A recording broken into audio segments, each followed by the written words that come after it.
ये कहानी मेरी जिंदगी का सबसे खौफनाक तजर्बा है और आज मैं आपको अपनी दास्तान सुनाने जा रहा हूँ।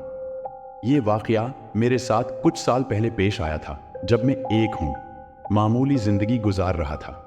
मैं कभी किसी प्रासरार या खौफनाक चीज पर यकीन नहीं रखता था, लेकिन इस रात के बाद मेरी जिंदगी हमेशा के लिए बदल गई। मेरी शादी को अभी कुछ ही महीने हुए थे। मेरी बीवी सारा और मैंने मिलकर एक नया घर खरीदा था। ये एक पुराना लेकिन खूबसूरत घर था जो एक छोटे से कस्बे के किनारे वाक़ई था। घर के इर्द गिर्द वसीया सब्ज़ाज़ार और दरख्त थे जो दिन के वक्त तो बहुत दिलकश लगते थे, लेकिन रात के वक्त उनकी खामोशी दिल को खौफ ज़दा करने वाली होती थी। शुरू में सब कुछ बहुत अच्छा था। हम दोनों अपने नए घर में बहुत खुश थे, लेकिन जैसे जैसे वक्त गुजरता गया हमें एहसास होने लगा कि इस घर में कुछ अजीब सा था। रात के वक्त अक्सर हमें लगता था कि कोई हमें देख रहा है, हालांकि हम अकेले होते थे। कभी कभी हमें कदमों की आवाज़ें सुनाई देती थीं, जैसे कोई घर के अंदर चल रहा हो, लेकिन जब हम जाकर देखते तो वहां कोई नहीं होता था। एक रात जब सारा और मैं अपने बेडरूम में सो रहे थे, अचानक मुझे महसूस हुआ कि किसी ने मेरे कंधे पर हाथ रखा है। मैं हड़बड़ाकर उठ बैठा, लेकिन वहां कोई नहीं था। मैंने ये सोचकर खुद को तसल्ली दी कि शायद मैं कोई बड़ा ख्वाब देख रहा हूं, लेकिन जब मैंने सारा की तरफ देखा तो उसका चेहरा खौफ से सफेद पड़ चुका था। वो कांपते हुए बोली, क्या तुमने भी वो हाथ महसूस किया? मेरी रीढ़ की हड्डी में सनसनी सी दौड़ गई। मैंने उसे तसल्ली दी और कहा कि शायद हमें गलत फहमी हुई है, लेकिन दिल ही दिल में मुझे भी खौफ महसूस हो रहा था। इस रात के बाद हमें घर में मुख्तलिफ किस्म की अजीब व गरीब सरगर्मियां महसूस होने लगी। कभी दरवाजे खुद ब खुद बंद हो जाते, कभी लाइट खुद ब खुद ऑन या ऑफ हो जाती, और कभी कभार हमें हंसने की आवाज़ें सुनाई देती, हालांकि घर में हमारे अलावा कोई और नहीं होता था। एक रात में देर तक काम कर रहा था और सारा पहले ही सो चुकी थी। कमरे की रोशनी मध्यम थी और पूरे घर में गहरी खामोशी छाई हुई थी। अचानक मुझे अपने सामने वाली दीवार पर एक साया नजर आया। मैंने गौर से देखा तो महसूस हुआ कि यह साया किसी इंसान का था। वो साया आहिस्ता आहिस्ता हरकत कर रहा था, जैसे कोई मेरे पीछे खड़ा हो। मेरा दिल जोर जोर से धड़कने लगा। मैंने हिम्मत करके पलट कर देखा, लेकिन वहां कोई नहीं था। अब मेरा दिल खौफ से भर चुका था। मैंने फौरन सारा को जगाया और उसे बताया कि हमें इस घर को छोड़ देना चाहिए, लेकिन वो भी उलझन में थी और समझ नहीं पा रही थी कि ये सब क्या हो रहा है। हमने फैसला किया कि अगली सुबह हम किसी आमिल से राब्ता करेंगे, लेकिन हमें नहीं मालूम था कि रात हमारे लिए और भी ज़्यादा खौफनाक साबित होने वाली थी। उसी रात तकरीबन रात के 3 बजे अचानक हमारे बेडरूम का दरवाज़ा ज़ोर से खुल गया। हम दोनों हड़बड़ा कर जागे और देखा कि दरवाज़ा खुद ब खुद हिल रहा था, जैसे कोई उसे धकेल रहा हो। हमने आवाज़ें दें, लेकिन कोई जवाब नहीं आया। सारा ने खौफ से मेरा हाथ पकड़ लिया और हम दोनों एक दूसरे की तरफ देखने लगे। अचानक कमरे के एक कोने में हमें एक अजीब सी आवाज़ सुनाई दी, जैसे कोई आहिस्ता आहिस्ता सांस ले रहा हो। जब हमने गौर से देखा तो हमें कोने में एक धंधला सा साया दिखाई दिया। वो साया आहिस्ता आहिस्ता हमारे करीब आ रहा था। मेरा दिल जोर जोर से धड़कने लगा और सारा भी खौफ से चीख उठी।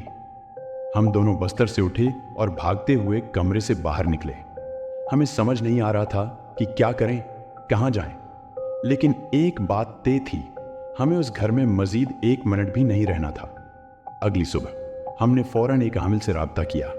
वो हमारे घर आया और जैसे ही उसने घर के अंदर कदम रखा, उसका चेहरा संजीदा हो गया। उसने कहा कि इस घर में कोई बड़ी ताकत है जो हमें यहाँ से निकालना चाहती है। उसने हमें कुछ वज़ाइफ दिए और कहा कि हम इन पर अमल करें, लेकिन उसके साथ ही उसने ये भी कहा कि अगर हम यहाँ मजीद रहना चाहते हैं तो हमें बहुत एहतियात से काम लेना होगा। हमने आमिल की बातों पर अमल किया, लेकिन हमारा दिल अभी भी खौफ से भरपूर था। हर रात हम अजीब व गरीब आवाज़ें सुनते।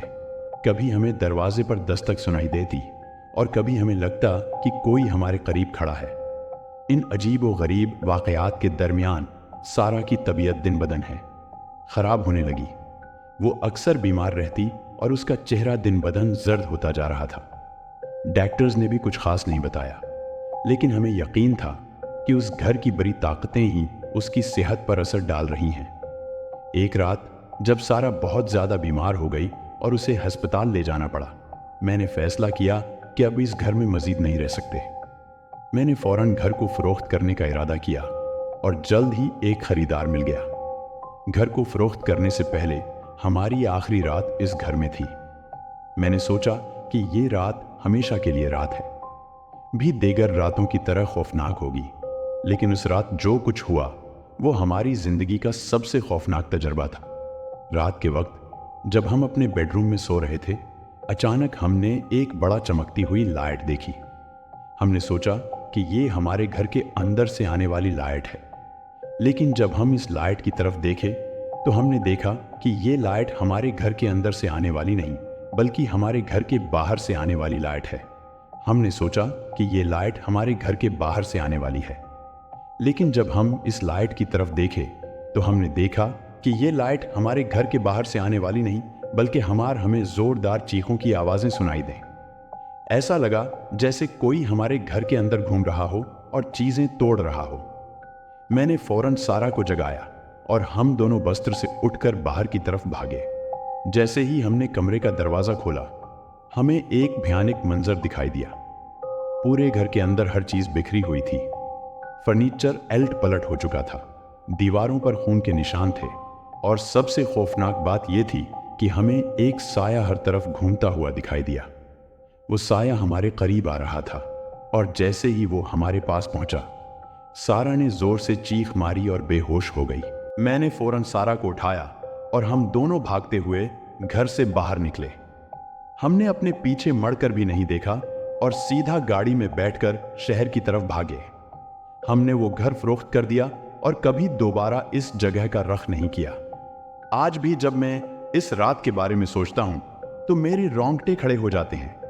ये वाकया मेरी जिंदगी का सबसे खौफनाक तजर्बा था और उसके बाद से मैं हमेशा इस बात पर यकीन रखता हूं कि दुनिया में ऐसी चीजें भी मौजूद हैं जो हमारी समझ से बाहर हैं। हमारी आज की कहानी का अख्तिताम होता है। अगर आपको हमारी आज की कहानी पसंद आई हो तो हमारे चैनल को लाइक और सब्सक्राइब जरूर कीजिएगा। शुक्रिया।